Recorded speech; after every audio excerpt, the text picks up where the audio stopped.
Somewhere in the world right now, a referee is being screamed at for a decision he got right. That is football. But for the last few years, there has been a camera system watching every single moment, ready to step in. Most fans still do not understand how it actually works. Here is exactly how VAR works, what it can and cannot check, and why it still makes everyone angry. 5 minutes, no jargon.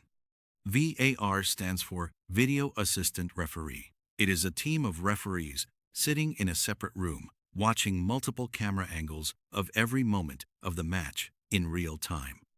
The VAR team can see every camera angle, but they cannot just jump in whenever they feel like it. VAR can only look at 4 specific types of decisions. Only 4. Everything else, the on-field referee decides alone. Situation 1. Goals. Every single goal is automatically checked by VAR. The on-field referee does not have to request this. It happens every time a ball crosses the line. Situation 2. Penalty decisions. If a foul happens inside the box and the referee does not give a penalty or gives one that may not be a foul, VAR can review it. This is the one that causes the most arguments. Situation 3. Red cards only. VAR can check straight red card decisions. If the referee missed a violent incident, VAR can flag it. But yellow cards, except for cases of mistaken identity, are not reviewed by VAR.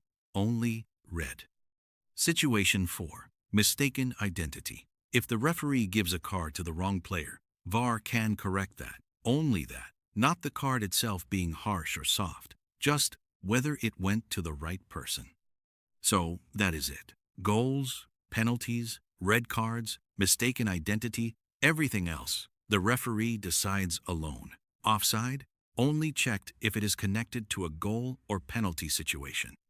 Throw-in given to the wrong team? Not VAR's problem. Here is how the actual process works. VAR spots a potential error. The VAR team then decides whether the on-field referee's decision was a clear and obvious error. Not just any error, clear and obvious. End quote. If VAR decides it is clear and obvious, they alert the on-field referee through an earpiece. The referee then has 2 options. Option 1. The referee accepts VAR's recommendation and changes the decision immediately without going to the screen. Option 2. The referee goes to the pitch-side monitor to review the footage themselves before deciding. The pitch-side monitor review is the moment you see on TV. The referee walks to the screen, watches the replay, and then makes the final call. This decision is final. Nobody can override it. Not VAR, not the team coaches, not anyone. Now here is the part everyone misunderstands. VAR does not stop the game every time it checks something. After a goal, play is paused while VAR runs the automatic check. For everything else, VAR checks happen during natural stoppages or while the game continues. The biggest complaint about VAR is time. Fans in the stadium have no idea what is being reviewed, for how long, or what the decision will be. FIFA has introduced a maximum review time, but in practice, complex decisions still take several minutes. The second biggest complaint is consistency.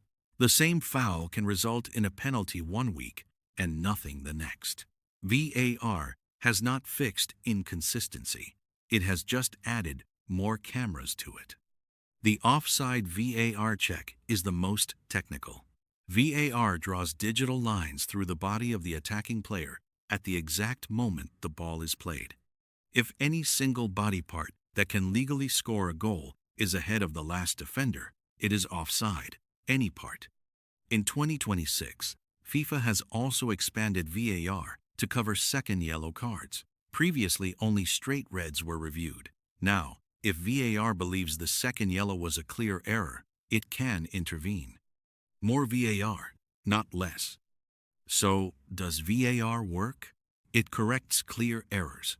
It catches incidents the referee physically could not see. On those 2 things, it does its job.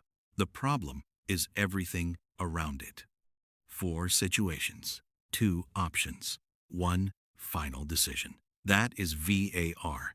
Subscribe for every football rule explained this clearly. You're welcome.